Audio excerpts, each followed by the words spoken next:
I'd like to welcome you to Black Suffrage in Minnesota with Dr. Bill Green.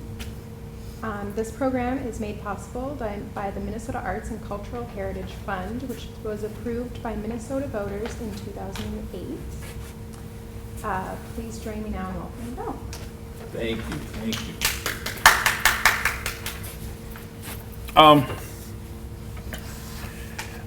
I like to move around, and I don't know how that can work. Is that possible? Yes. Okay. All right. This is this topic got me into Minnesota history in an unusual sort of way, because as a historian and as a lawyer, I tended to look at history one-dimensionally. That's kind of how historians look at things, you know, not in terms of stories and not in terms of finding the history in the shadows.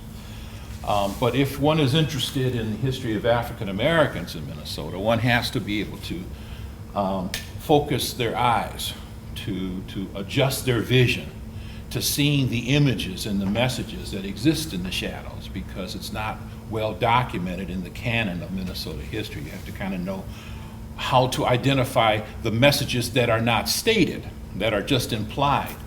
And so I felt like I spent several years trying to learn another language for all intents and purposes. But in entering into that room, that hidden room, I found a wealth of information and also insights into the kind of state we were with regard to race. We don't normally think of Minnesota history as being one that has a major racial history in the 19th century, at least. And yet, like so many Western states in the mid-19th century, there was the presence of an African American population, very small and oftentimes overlooked as a result of their size, but also overlooked because the economic structure of the state didn't rely on a black population in the same way that the South did, for example, which is where I'm from. And so as a result, it was easy for policymakers and opinion makers to just overlook the existence of the black community. So going through the clouds to try to see clearly that history was always challenging and remains to be challenging, but something that's worth doing, because not only is it a history of a small population of the population, a small segment of the population, it's a history of all of us, in effect. This is, after all, a state that rightfully possesses some sense of some degree of exceptionalism.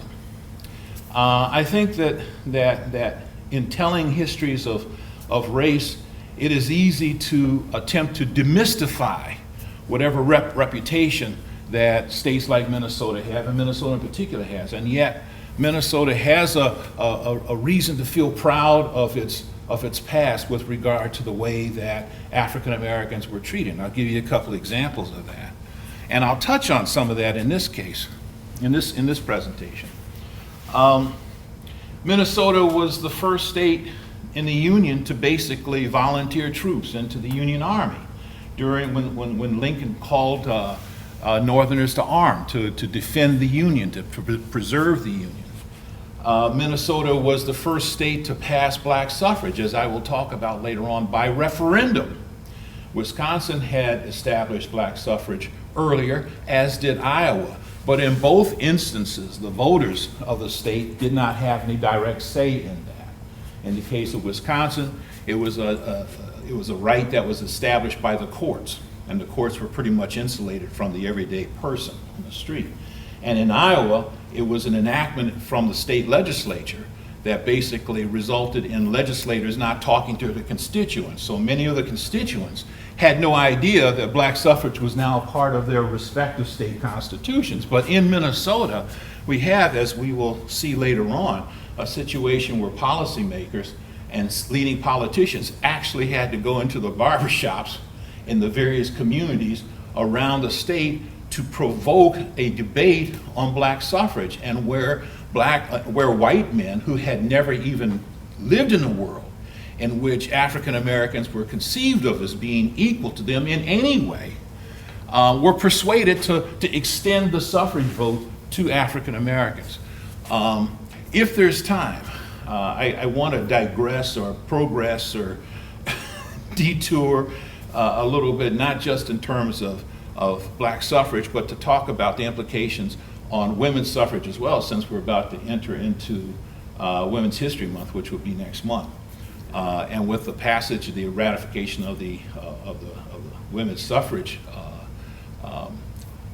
provision to the United States Constitution, I think that that's kind of relevant to the discussion of black suffrage, but I'll come back to that later on. So within that context, I want to kind of set the tone. The Enlightenment, so to speak, wasn't always there. After all, one of the things that we tend to forget about is that in the mid-19th century, Minnesotans were people from other places, from other parts of the country where racism was very much embedded in the social and legal cultures. And many of those people brought that sensibility to Minnesota. I don't personally think that it was because of all of the lakes where people began to develop a purity of soul or spirit at all, but it is noteworthy nonetheless to recognize that within a state that was made up of people from other places, oftentimes from states where racism was sanctioned in law, that Minnesota would take a couple steps ahead. So we'll begin with that. I want to know how we got to that point. That's kind of what the focus of my discussion will be on today. Going back to the 1840s, basically there are two kinds of black people who lived here, if you want to be blunt about it. Most of the African Americans who lived in Minnesota at the time were slaves, held at Fort Snelling. Now, I'm not talking about a large slave population. Generally speaking, we're talking about anywhere from 5 to 15 were designated as slaves, and they worked either for officers of the fort or for fur traders who operated around the fort. Actually, one of the more noted fur traders, his name we note from down here, Alexis Bailey, had a slave.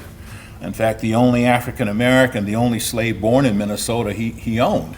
And he sold later on this person, Joseph Godfrey, to other fur traders whose names we know, Faribault and Sibley was also a person who rented slaves to kind of take care of issues around the house, chores around the house.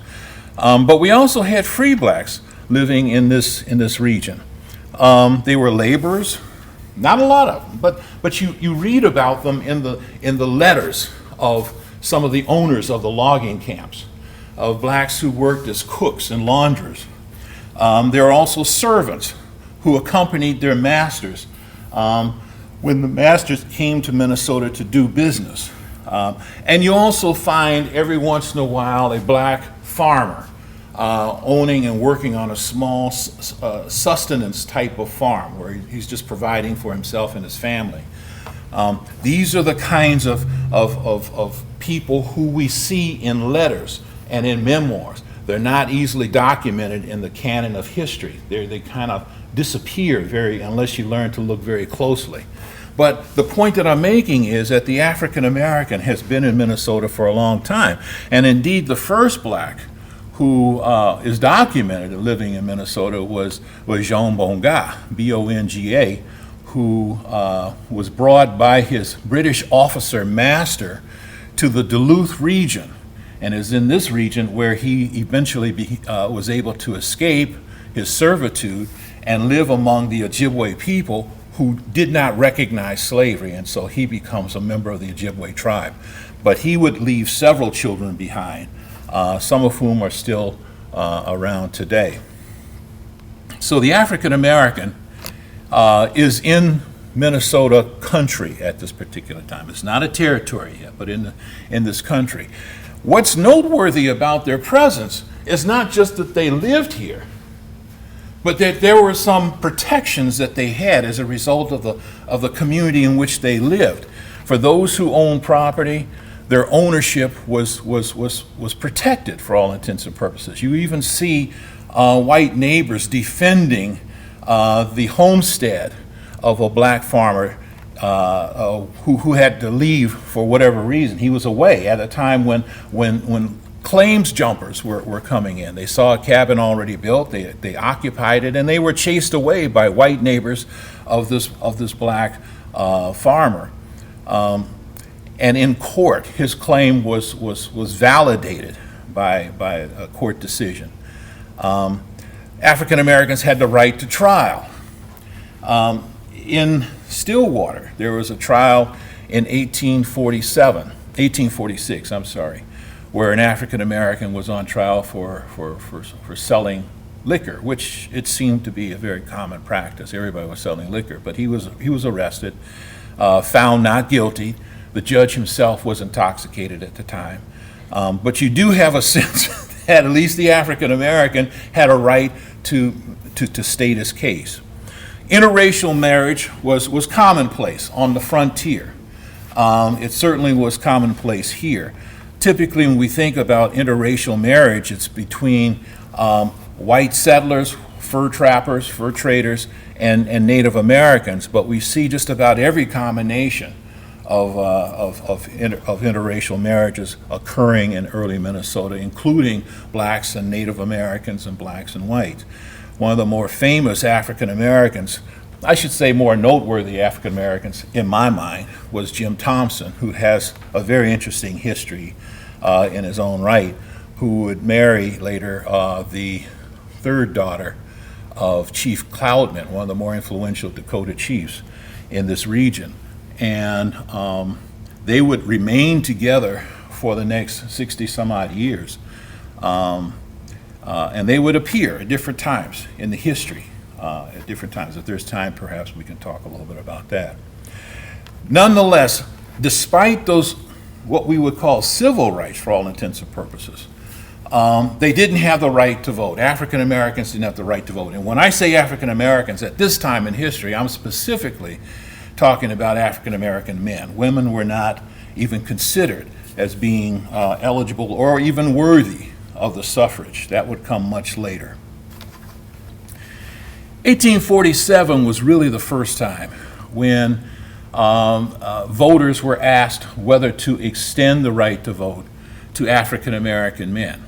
And that occurred when this region, Minnesota, was really a part of Minnesota country, was enveloped in Wisconsin territory. I have reference here to Wisconsin boundaries. The boundary, at least as it relates to Minnesota country, looks more like a triangle, and I'll bring the map up in a couple minutes. Voters were asked through referendum whether they wanted to extend the right to vote to African Americans, and this would be the second one. The first one was 1845, where the referendum failed. The second time would be 1847, where it also failed, but this time the results were much more respectable. We can talk a little bit about the profile of Wisconsinites at that time, which I think is interesting to note, but I'll come back to that later on. This is a map of what St. Croix County looked like. St. Croix County envelops that part of Minnesota that was considered occupied by non-indigenous people, or predominantly occupied by non-indigenous people. And this map doesn't clearly show the boundary, but right here is where St. Croix River is. So you have a sense of at least one part of what would become a boundary for this region. And this is the Mississippi River. So within this region, you've got St. Paul, you've got Stillwater, and you've got St. Anthony. These were the three major communities where non-native peoples lived, principally white people lived. They were mainly businessmen, sutlers, fur traders, members of the fur trade, but they principally congregated in those three centers. Even though the territorial response to suffrage was fairly respectable, I said, maybe 3/4 or 3/5 of the people who voted voted against suffrage. In St. Croix County, the number was 126 to 1 against black suffrage, lopsided. And it was the one county in Wisconsin that had this kind of turnout, this kind of response to black suffrage. And again, we're talking about a county that envelops what would later be called, what I call the Delta of Minnesota, namely the region between the St. Croix River and the Mississippi River. The region that would include places like Stillwater, as I said before, St. Paul, and St. Anthony. That region that would become a part of Minnesota, and really the heart of Minnesota for the next 20, 30 years, would be that profoundly against black suffrage. And what's noteworthy about this is if that's not enough, it's that there are very few African Americans who live here. So this is a major statement against a concept. The idea of enfranchising people who don't live here was enough for people to turn out in such huge numbers. So of course, as a historian, the question is, who's the one? And the one, it seems, was M.S. Wilkinson. Now, he's an important person. We'll come back to him time and time again throughout today's presentation. He's the first attorney who came to Minnesota for all intents and purposes. He's working for both the lumber companies and the fur companies. He comes from upstate New York. His father was a conductor on the Underground Railroad.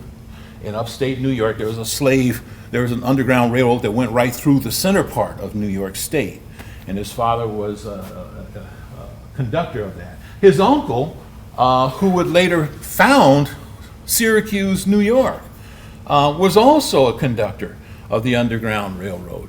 And his son, one of his sons, would marry a sister or cousin of Louisa May Alcott. So the family's really connected to that eastern branch of abolitionism.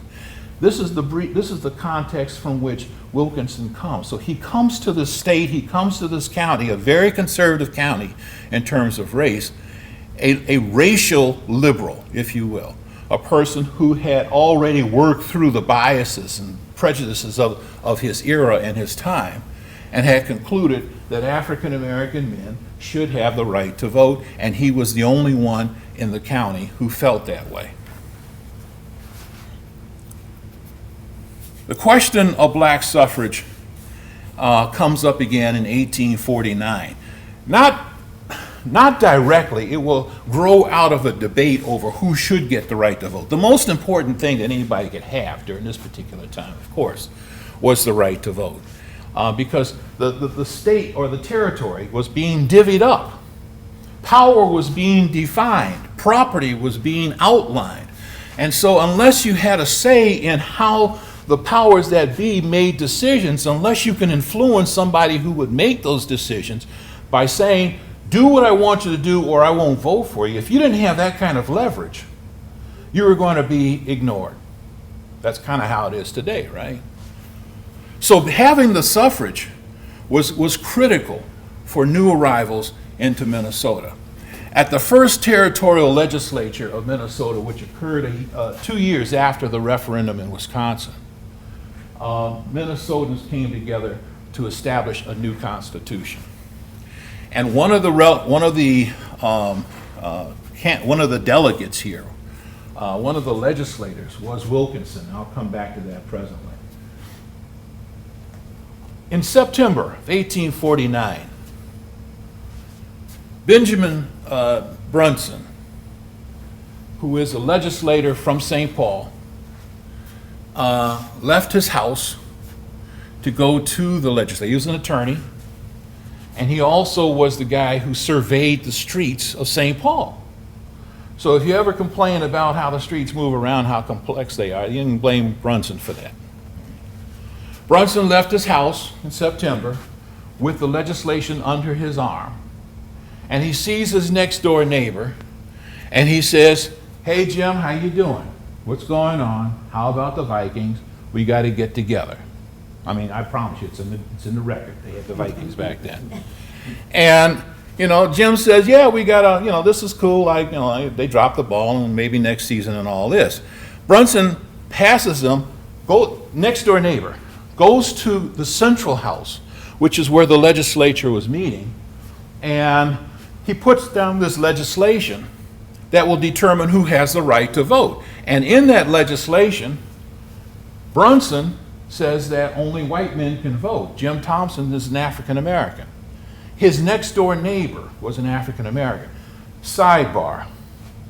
The fact that Jim Thompson, an African American, and Benjamin Brunson, an attorney, and apparently influential attorney because of his elective status, were living next door to each other suggests something about the nature of housing patterns.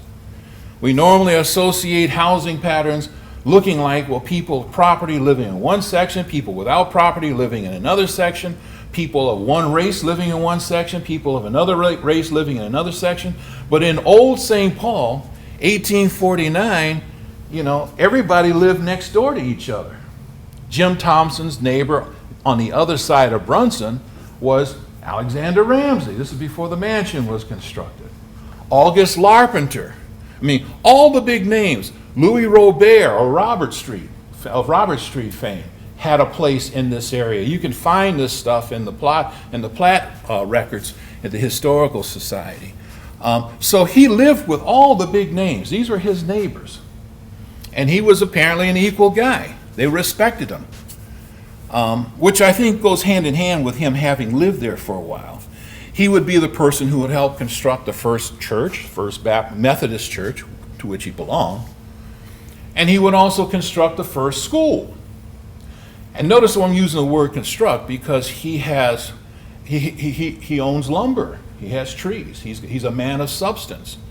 As people are moving into St. Paul, they need lumber in order to build houses and whatnot. And this is something that Jim Thompson could provide as well as labor. So he becomes, by 1850, a man of property, a man of status in a sense.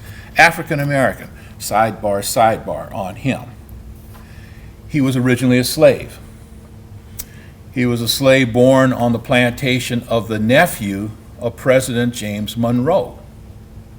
As a slave, he was brought circuitously to Fort Snelling, where he was sold to an officer, who in turn sold him to a missionary who needed Thompson's help to translate and to translate with the Dakota people.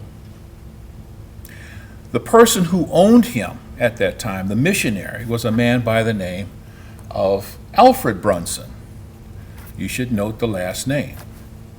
Alfred Brunson is Benjamin Brunson's father. So Jim Thompson had known the Brunson family for a very, very long time. Was close both to father and son, and yet the son, at this particular time, Benjamin Brunson, is very much a part of the age of Jackson, in which, despite the attitudes of his father, who freed him as soon as he bought him, Jim Thompson is not considered by law an equal person. They live next to each other, they're friends, they're even business associates, but they're not politically equal, and that's very much commonplace in the times. It was hard for white men to envision African Americans as equal in any way, but especially in terms of politics.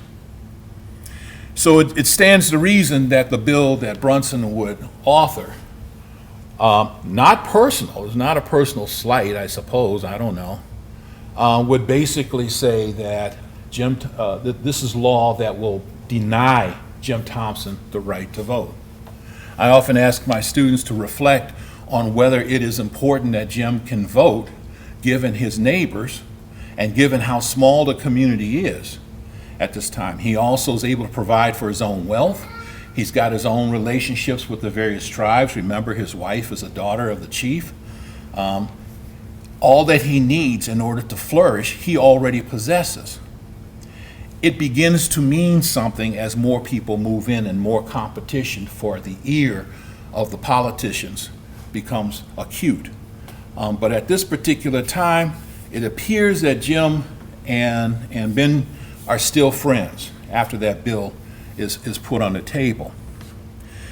Now, when the bill hits the table for discussion, two legislators began to take exception with the language. because the bill expressly states that the only people who are eligible to vote are white men over the age of 21 years. White men. A missionary by the name of Gideon Pond, and if you go to the airport, you'll see a nature preserve named Gideon Pond. It's a play on his name. Gideon Pond was a real person. He was called Grizzly by the Dakota with whom he worked. Authored a bill saying, let's remove the word white. Let's just say all men. Let's remove the word white. And the person who supported him in this was Morton Wilkinson. Again, we see that name. Remember, Morton was the guy who was the lone vote to extend voting rights to African Americans in Wisconsin Territory. Well, in this particular context, Morton Wilkinson once again steps forward to try to make the provision race neutral, to allow the vote to go to black men as well. But the provision fails. The only men of color who get the right to vote are whom? They're called Frenchmen. Now, here's one of the things that makes Minnesota so interesting to me. At this particular time, to be a Frenchman meant that you were part French and part Indian, or some variation of that. It may mean that you speak a kind of French. It's not the French that you hear spoken in Paris or even in Montreal. It's a Creole kind of French. When Wilkinson first comes to Minnesota, he has to get off the boat at Galena and in St. Louis, down the river. And he hears the different dialects of French. He hears the Missouri French, which is different from the Louisiana French. Louisiana French is a combination of Choctaw and Spanish, as well as French as a dominant language, and a little bit of English sprinkled in. Cajun French, which is different from Creole French, but it was a unique French as opposed to the kind of French that you hear in Missouri. But St. Louis, was a French town for all intents and purposes during this particular time. Different kind of French. And when he came to Minnesota, he heard yet another variation of French spoken by the northern people, who were a combination of the northern tribes, either Dakota, Ojibwe, Ho-Chunk, or whatever, who spoke French or who had French relatives, voyageurs, in their family. So it seems that French was the lingua franca of the Mississippi River. You go down the Mississippi River to this day, and you'll see a number of cities and towns and lakes with French names. That's not by accident. That's not by accident. The French presence was quite dominant in this particular context. Well, the thing is that the Frenchmen would get the right to vote. And why would they do this? And here you get a sense of the power structure of Minnesota. Because the fur company was very powerful. The fur company was powerful and employed a lot of Frenchmen, and I'm using the term old Minnesota. Okay. They worked for them. They were the voyageurs. Alexis Bailly, or Alexis Bailey, is a Frenchman. Robert, as I said, is a Frenchman. And it goes on and on and on. And oftentimes people didn't have to even learn English because the leaders of the fur trade, like Sibley, for example, and others, had learned that in order to be successful in the fur trade, they had to speak this kind of French. So in order to include them, you're basically buttressing your political base. As soon as Minnesota begins to discuss its territorial status, the floodgates open as people from other parts of the North and the Midwest begin to flood into Minnesota.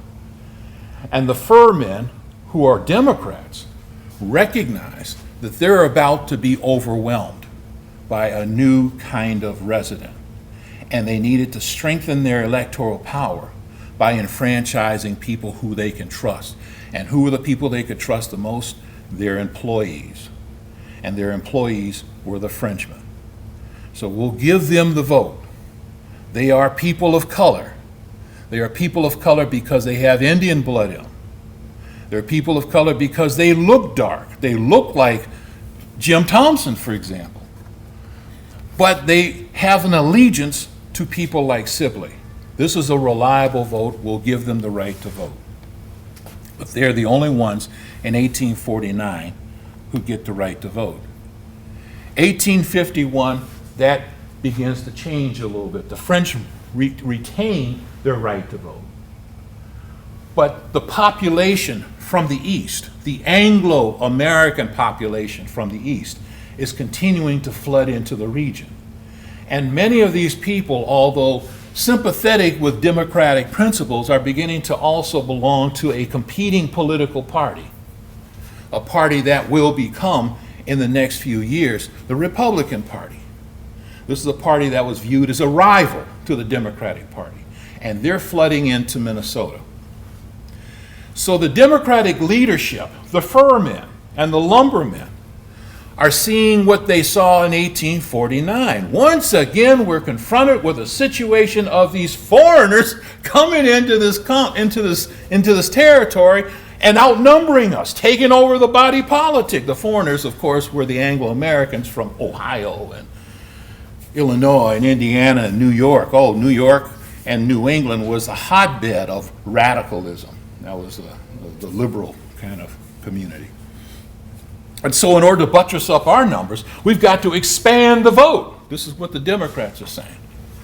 And we expanded to civilized Indians. Now, what's a civilized Indian? Well, the law says an Indian who has adopted civilized habits. This was the language that was literally used in the Territorial Constitution at the time. And you can pull this stuff up online to look at it for yourself. But what does civilized ways mean for all intents and purposes? It simply means if a native is wearing pants, he's civilized. That's all it meant. He didn't even have to cut his hair.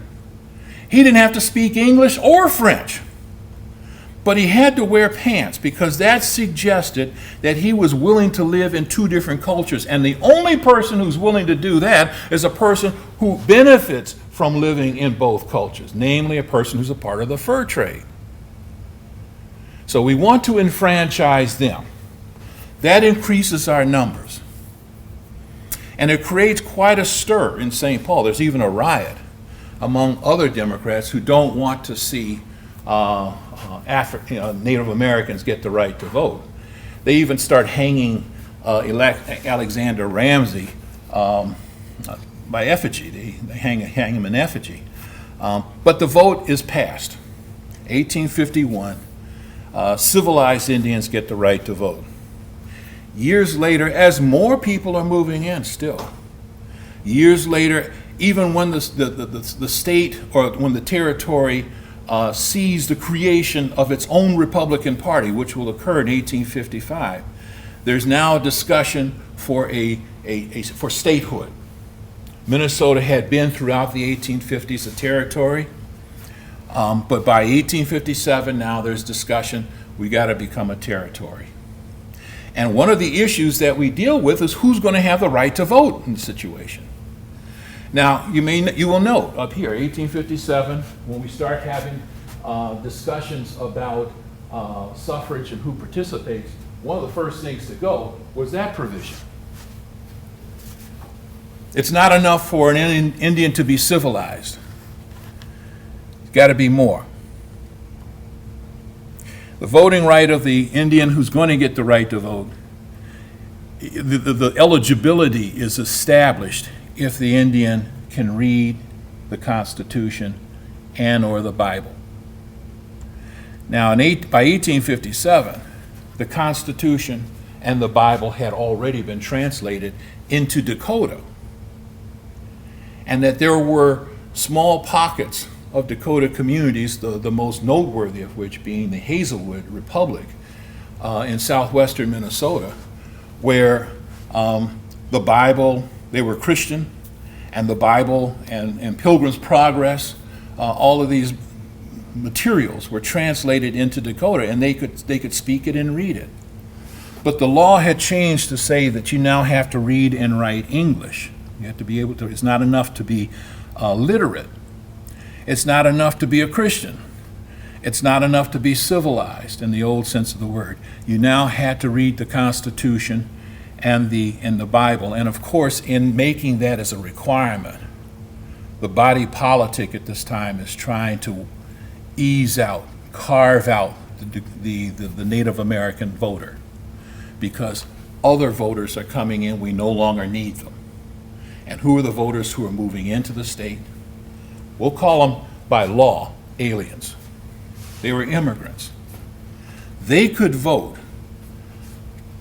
for no other reason than the fact that they promised to become a citizen. They didn't have to speak English. They didn't have to read English. But they had to be able to commit to living here permanently. And as a result, they received the right to vote. In one of my earlier books, I talk about the peculiar imbalance, and this is the kind of thing that illustrates that. Native Americans could get the right to vote if they became bilingual. Aliens were always given the right to vote just by making a commitment to being a citizen of the state, even though they weren't at the time citizens. African Americans weren't considered even though they had been here for the longest period of time. It's what I call the peculiar imbalance. But during the Constitutional Convention in 1857, the most explosive issue was black suffrage. Now, when I say explosive issue, I'm not talking about rhetorical explosions. I'm talking about violent outbursts. During the conference committee, when the Democrats and the Republicans are trying to agree on language that would be submitted to the overall Constitutional Convention for a vote, and later to the voters of Minnesota, Willis Gorman and Thomas Wilson got into a fight.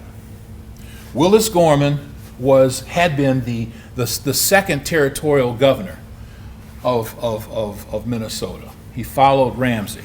He was a Democrat by political persuasion. And Thomas Wilson was a lawyer from Winona. He was an Irish Protestant immigrant who had just moved to Winona and got involved with party politics. Their argument got so intense that Gorman grabbed his cane and proceeded to beat him right there in the committee room where the conference committee was meeting. And of course, this was shocking in any event, but even more shocking in the sense that violence was becoming the way politics was being done during the antebellum years. There's a wonderful book by Joanne Friedman, a Yale professor, historian, who dedicated an entire manuscript on the nature of violence. People were elected on their commitment to beat up adversaries in Congress. And the most famous example of this was the caning of Charles Sumner, who was a senator from Massachusetts, who was pro-abolition. He was an abolitionist. And he had spoken vehemently against the prelude to civil war that was erupting throughout Kansas. You may have heard of the phrase bleeding Kansas. This is where pro-slave forces and anti-slave forces were at battle, literally at battle. They brought cannons and the whole thing. They were having a good time down there. And Charles Sumner in the Senate spoke against the Southern interests. And the nephew, well, actually he was a congressman from South Carolina, Preston Brooks, decided he was going to get revenge. And so one day, while Charles Sumner is seated at his desk in the Senate chamber, Brooks walks up behind him with his cane and proceeds to beat him until his cane shatters. Brooks's friend is standing back, making sure that no one comes to help. Sumner will survive the attack, but will never, ever be the same again for the rest of his life. Okay.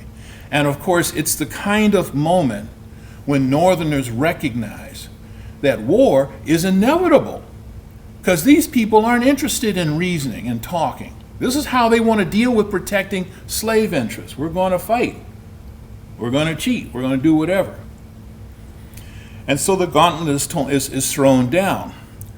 The Washington delegations, and indeed politicians in Washington in general, are waiting for Minnesota to get its act together so that it can become a free soil state, a state that would be formally designated as anti-slave. and they hear about the conflict between Gorman and Wilson, and they fear that Minnesota is about to go into its own civil war. We already have a bleeding Kansas. Are we going to have a bleeding Minnesota? And as far-fetched as that seems right now, there's good reason to believe that the elements are all here for that kind of conflict to occur. As a matter of fact, conflict will erupt in St. Anthony over the issue of slavery in 3 years' time from this Constitutional Convention. But that's a little far down the road. The Minnesota delegates do kind of make peace. They recognize that everything that they want to see happen, namely Minnesota becoming a state, could be thrown out by continuing this kind of partisanship. The Republicans kind of make a deal by tabling the black suffrage amendment in deference to their own constituents and peace with the Democrats. Now, those last 3 words, I think, are real key. In deference to their own constituents. Their own constituents are Republicans. Their own constituents are people who moved to Minnesota in part to do battle with the Southerners who are moving into the Western territories. This is one of the things that's spurring on westward movement. The North is seeing it critical to their welfare. If we want to expand, if we want to keep the frontier free from slavery, we've got to be prepared to move out there with people and guns. Because we've seen how the bushwhackers in the South do business. Case in point. Missouri, Kansas is supposed to elect a legislature that decides whether the territory Kansas will become free or slave. The majority of the people in Kansas at the time of the vote, 1856, are saying, no, we don't want slavery. We want to be free. But bushwhackers, this is the pro-slave forces from Missouri. They're not residents of the state. They're not eligible to vote. Ride in, fully armed, ride to Lawrence, enter the courthouse where the legislators are meeting, the legislative house, and pull their weapons and pointed at people's heads and said, you've got a choice. Either change your vote or die. This is how they were able to commandeer the direction of Kansas. In doing that, they made Kansas a slave state. But Northerners, New Englanders, are flooding in to fight back. So it's a rehearsal to civil war down the river. And there is, of course, a fear that that will spread throughout the West. If you think about America at this particular time, any concept of law and order really resides in the East. Okay? The further west you go, the closer you get to the Mississippi River and across, the less likely you're going to find any kind of law and order out there, any kind of federal protection out there, which means people are now relying on their own weapons. So it's a raucous time, it's a dangerous place. This last phrase, in deference to the constituents, refers to the fact that even though their constituents are Republicans, they are also not interested in freeing or enfranchising African Americans. They don't like slavery, but if slavery were to stay in its place, they would be okay. They wouldn't have any problems with it. But the problem with slavery is that it's constantly spreading into the new territories. That's the reason why we have to be prepared to pick up arms. The issue of black equality is not on the table for a lot of these people. Even Abraham Lincoln, who will become the leader of the Republican Party, voices the attitudes of the majority of the Republicans at this time. We're not about making black people, black men, equal to white men. We just don't like slavery. So the Republicans, in an effort to position themselves well, are saying to their constituents, we will let you decide later on down the line. And the Democrats in particular look at this new Constitution and view it applaudingly as a liberal and very Republican Constitution. The Democrats are saying this. They like it. because it's a constitution that has a provision, and I'm sorry about the K in there, that has a provision that basically allows voters in the future to make whatever modifications they want. And we will see that the voters take advantage of this provision. But up until this time, this is the image that we as Minnesotans have prior to the Civil War. This is the image that we have. And if you look closely, I mean, you're all familiar with this image. This is the seal. It says the seal of the state of Minnesota. It's very similar to the seal of the territory of Minnesota, but the seal tells a story. Images tell a story about who we are, what our values are. And what do we see here? Well, we see a farmer. Minnesota is a farming state. Wonderful land. It's a reason why people are moving here. They want to get with the valuable land. You can see how fertile it is. It's a state in which the native is leaving. Now, Sibley was the one who drafted this image. This is what it meant to him. He was a guy who used to be really close to the Dakota. He's a very complex man. But he recognized that their presence with the farmers coming in would be the thing that would discourage farmers from coming in. No. We're going to symbolize the fact of the Indians are leaving. They know their place, and it's not here. And he's not here with government looking over his shoulder. He doesn't need no stinking government to take care of his issues. He's going to take care of his own issues. He's got his gun here. He's got his plow here. He's going to take care of all of it. This is pure Jeffersonian democracy. Thomas Jefferson saw the future of America as being the future of farmers, agriculture. And the freedom of that comes from not working in a factory where you have an employer who can tell you what you should do in order to keep your job. Jefferson is saying absolute freedom comes from providing for yourself.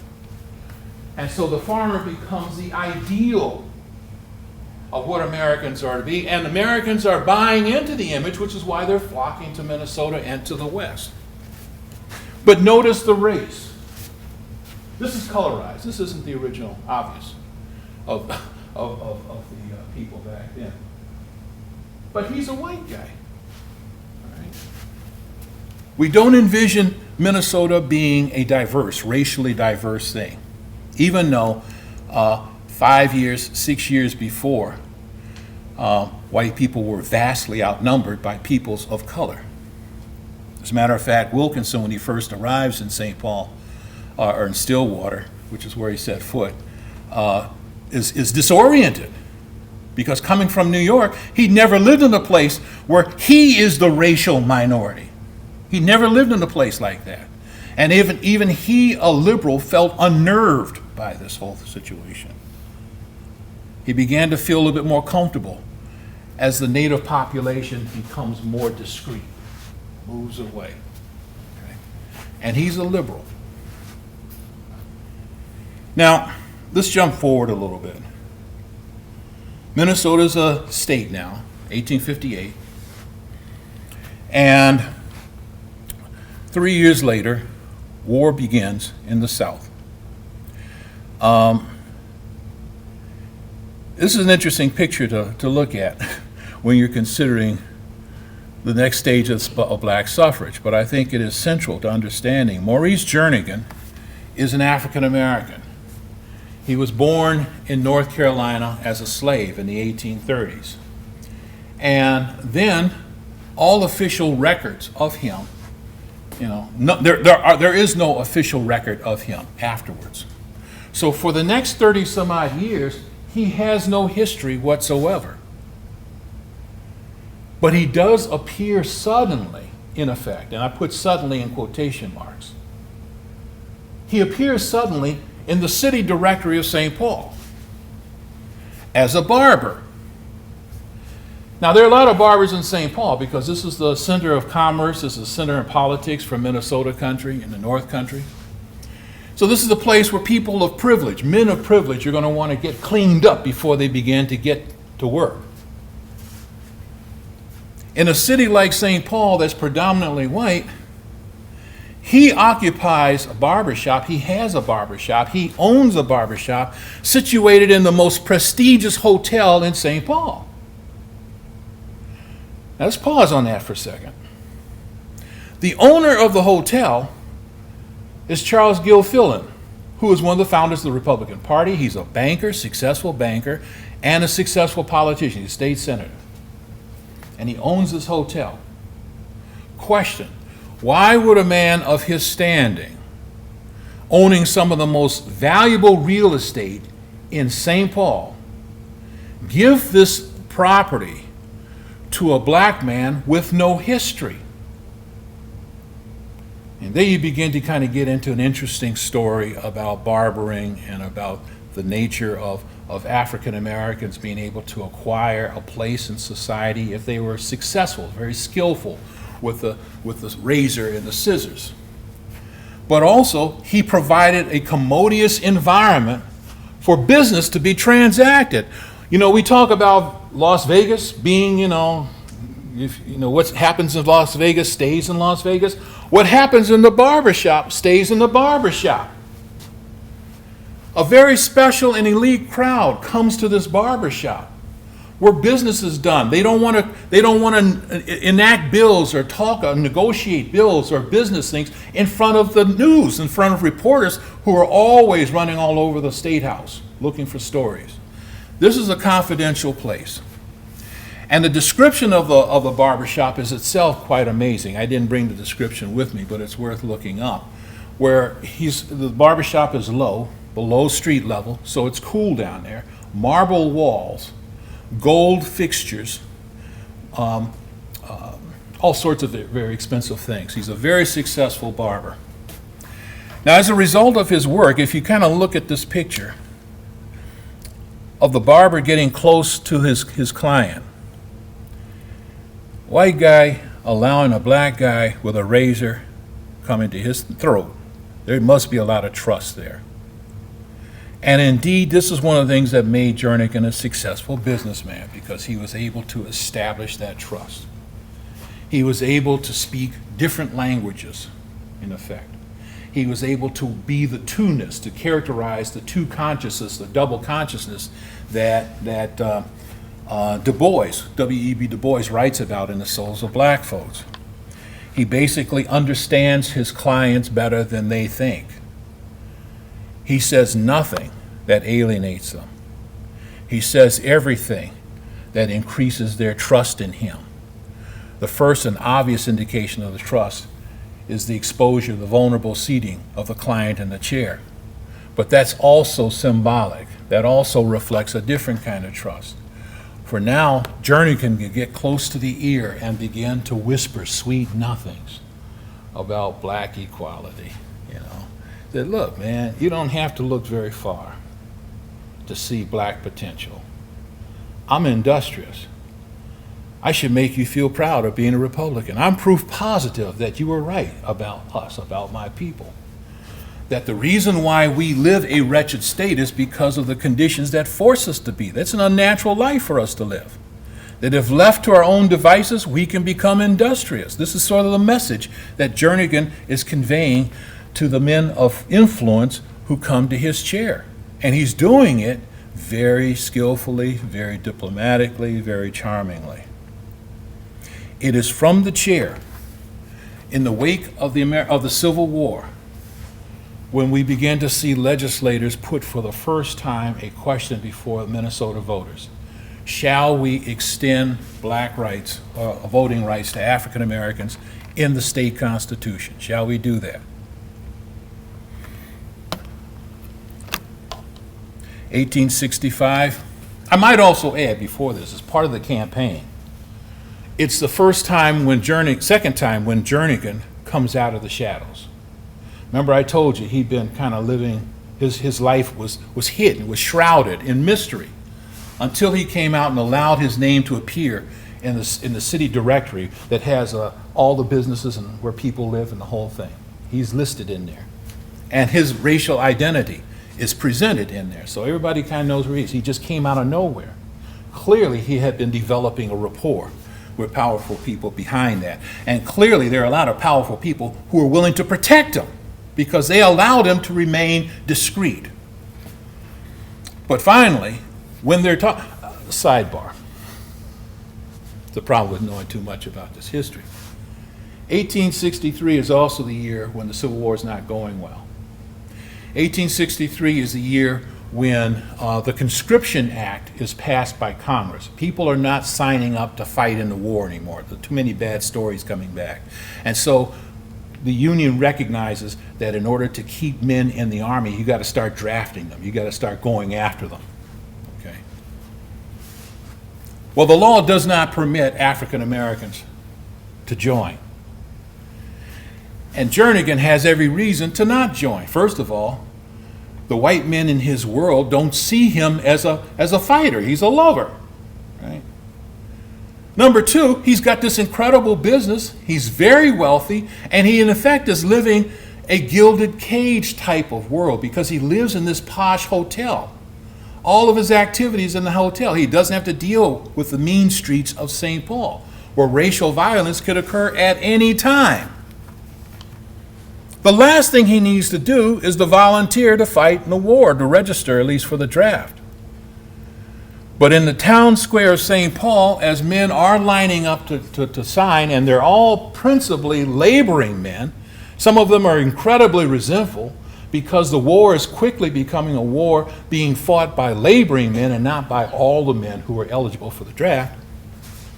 Rich men are able to buy substitutes, in other words.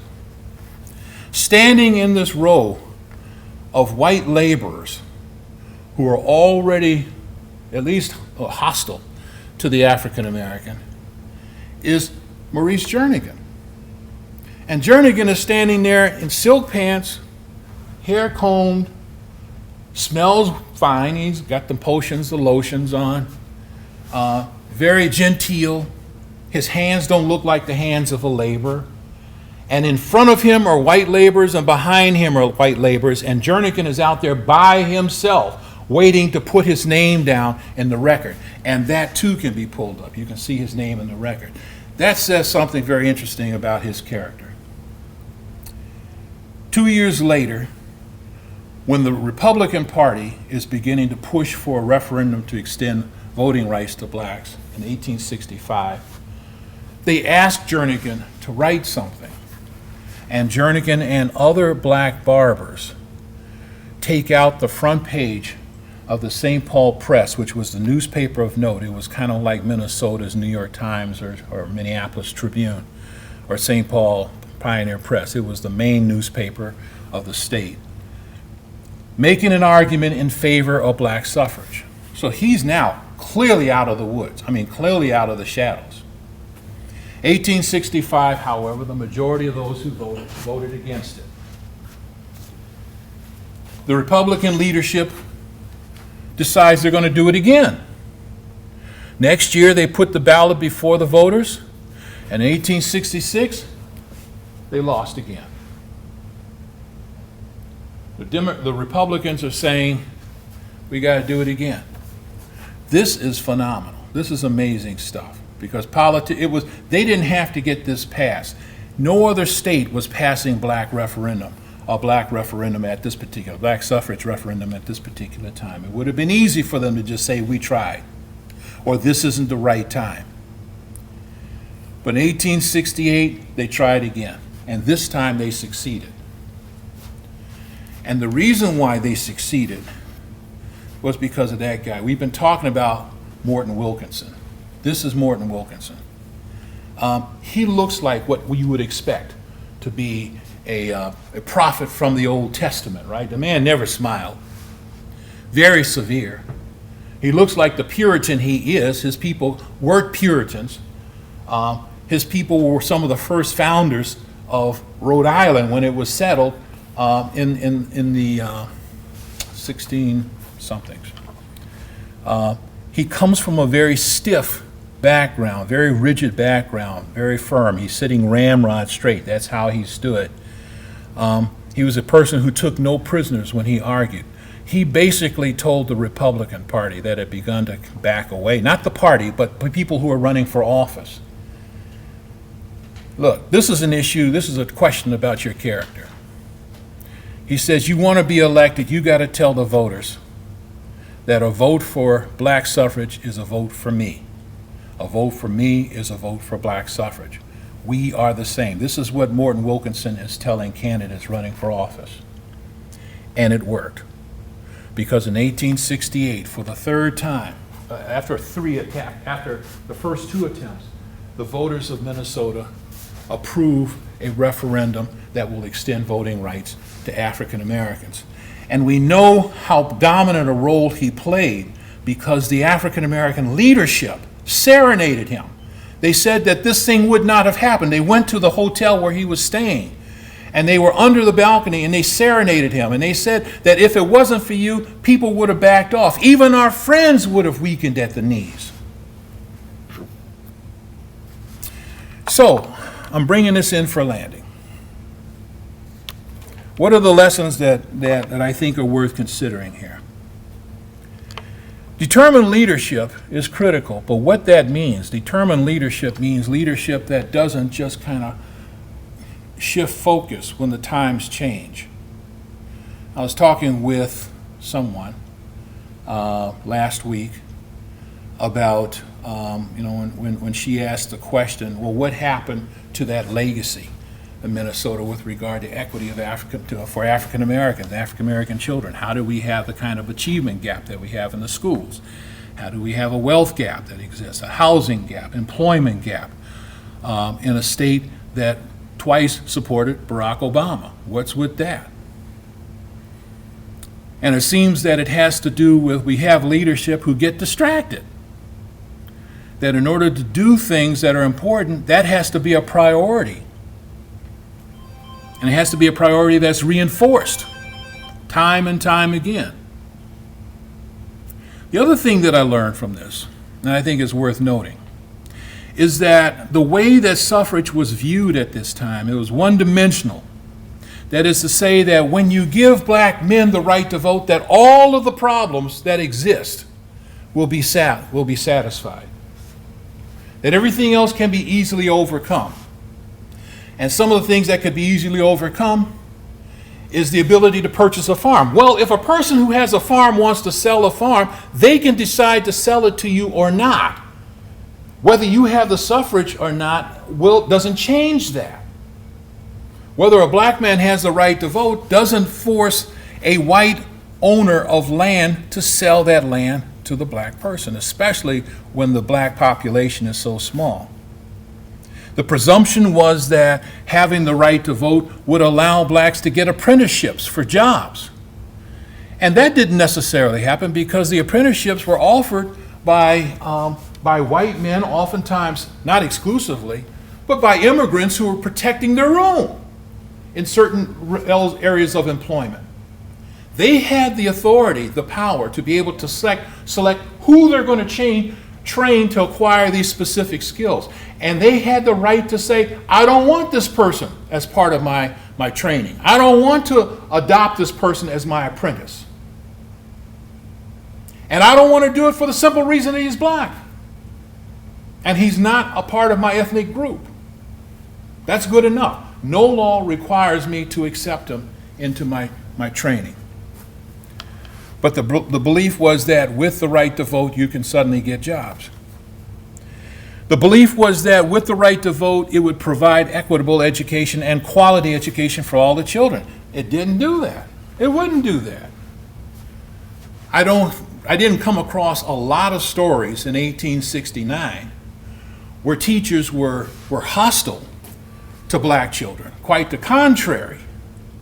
But what I did hear are a number of instances where black children were harassed as they went to the white schools, because this is another thing that happens later on in 1869. The Republican-dominated legislature passes a law that tells every school district that if you discriminate on the basis of race, you will lose all state funding. I didn't put that up there.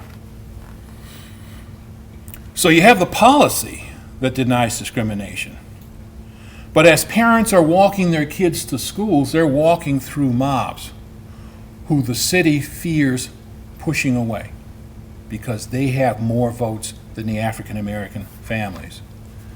And that the ballot doesn't really require that African American children would get quality education. And yet, and this leads to the next part, gratitude had double edges.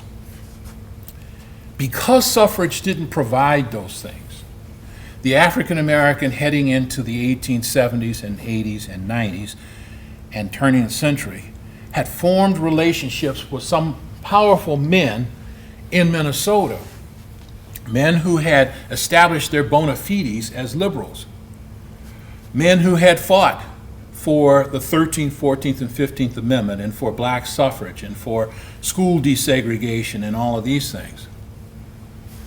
But racism still existed in the city. Discrimination was pretty much part and parcel of what it was to live in the larger cities of Minnesota. The double-edged element here was that it was hard for blacks to complain to white patrons for not doing enough to end racism after they, the patrons, supported emancipation and enfranchisement. Are you ungrateful for what we've done for you, is the message that white patrons were saying to blacks. And as a result, blacks began to get the message that the fact that we're complaining means that perhaps you people had us wrong. Maybe we don't deserve to be viewed like the ideal American who pulls himself up by his bootstraps. Maybe that's what we're needing to do, and the fact that we can't overcome racism is a problem of ours, instead of it being a problem of all society. But not being able to talk about it allowed for the creation of parallel worlds between blacks and whites. Black friends couldn't tell white friends when more needed to be done.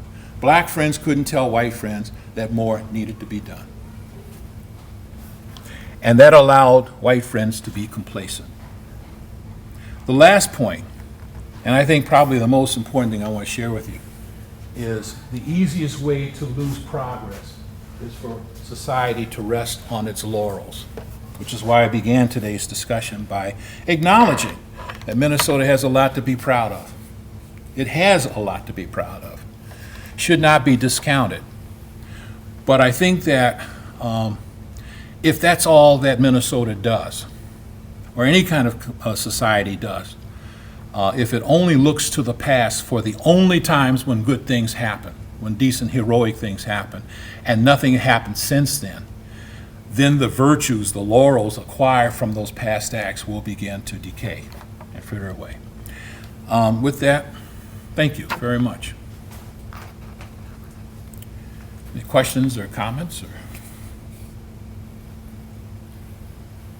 I have a question. Yes. Regarding Jim Thompson, do you know what church, the Methodist church, that he was a founder of? He was not the founder, but he was one of the first members. He helped construct it, First Methodist in St. Paul. And Alfred Brunson was the pastor there. And it was in the basement where a school was first created, and then he helped create a separate building for schools. But it was First Methodist. Mm-hmm. By the way, the Methodist community was pretty strong in this area of all the religion, next to the Catholic community. The Methodist Church was very, very, very strong, and especially along this river.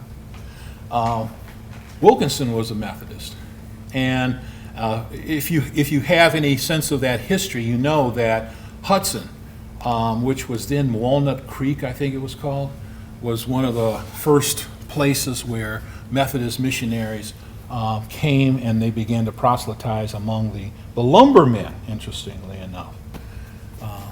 But it was the First Methodist Church. Talk about the fur industry and the French influence. Is there still an influence of that demographic? No, I don't think so. The fur industry died out probably in the early 1850s, because the fur industry was based on fashion trends, Sure. people wearing, and people were just changing that fashion statement. But the fur company continued for a while to be a powerful political and economic or commercial entity.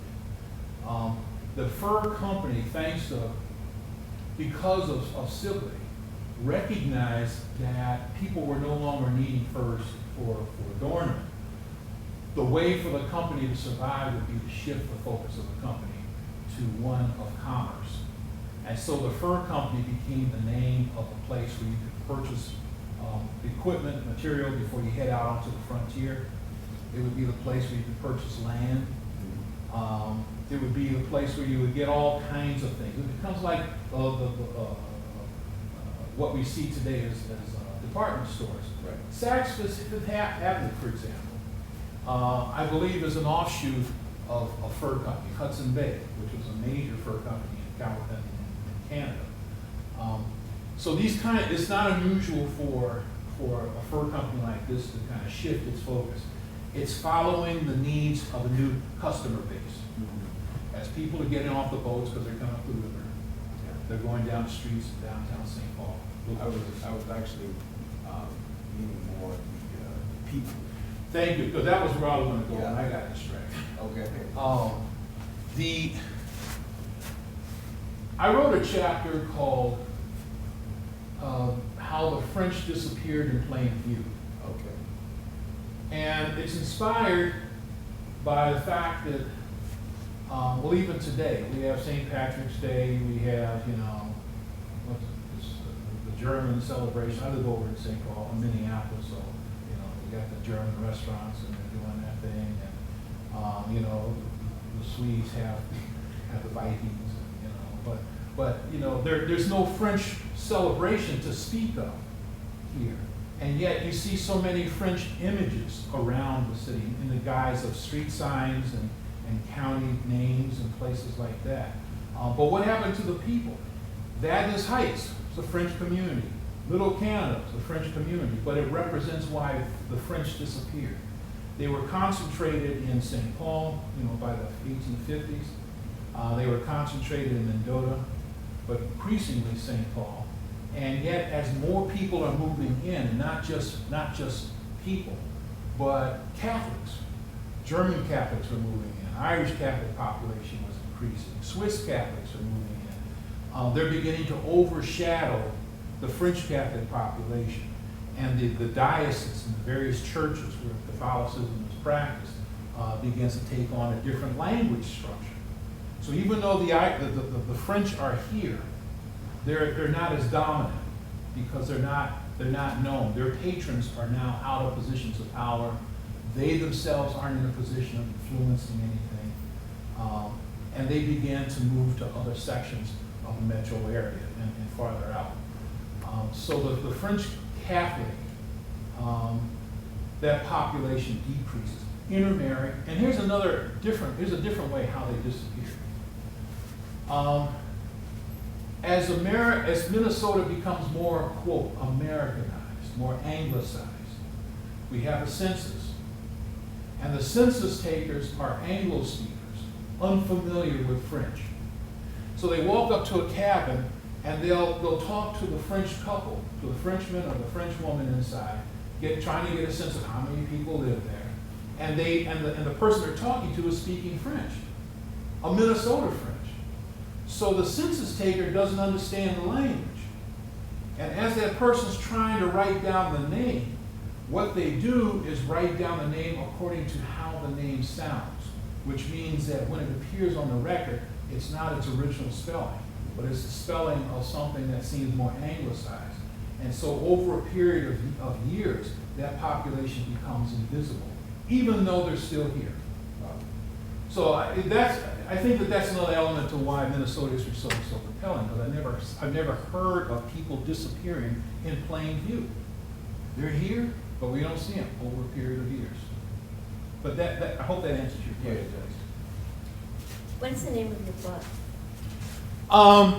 Or books?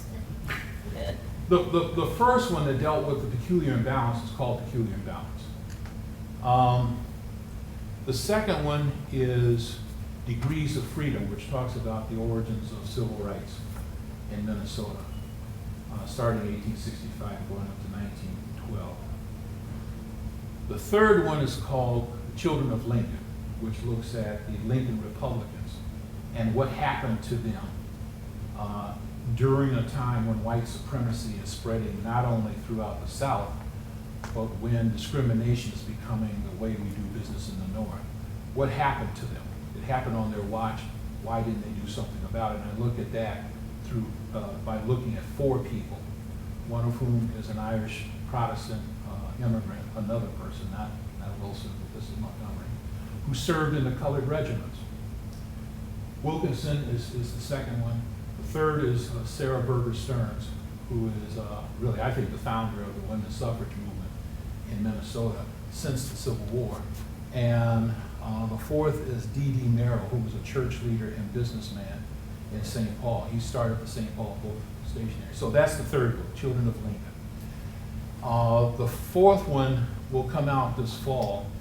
So it's a biography of Nellie Francis, who was an African-American woman who, among other things, participated in the women's suffrage movement in the state, and also drafted the legislation that made lynching a law. She was here at the time of the lynching of the 3 black men in Duluth, and she wrote the law that made it illegal, because that had not been a crime before. Lynching was not a crime. And she walked the halls of the legislature to lobby this thing. And I'm working now on a book called Uncertain Brethren, which is really about how people like William Marshall, and Morton Wilkinson, and Jane Grey Swisshelm, these were the early liberals, how they began. They were very much the minority, political minority, and they were on the fringe, how they came to change the image of the state to a more liberal state by the time of the Civil War.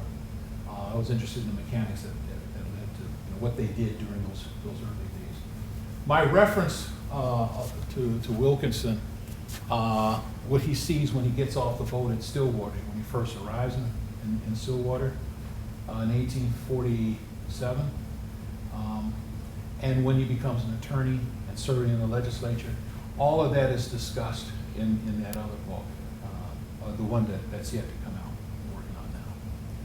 So I gave you a lot of stuff, more than you asked for. I find it's very interesting is my family, the Rollinses came to Minnesota in the 1850s, 1860s Yeah. from Massachusetts Oh, okay. and Vermont, Sure. and married into the area, and also brought wives. Went back east, brought wives, and came into this. That's very typical. Yeah. Do you know where they lived when they got here, when they arrived?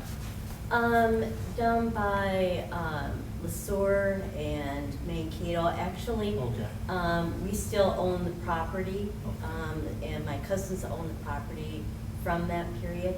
Okay. Interestingly, during the Dakota Wars, our family was not attacked by the Indians because of the good relations. Oh. Unfortunately, as there's a history of Waseca County, there's in there during the period when the property was taken from the Indians. Right. Somehow, surprisingly or not surprisingly, our great-great-great-grandfather then had property. Mm-hmm. It was obviously when it was resold.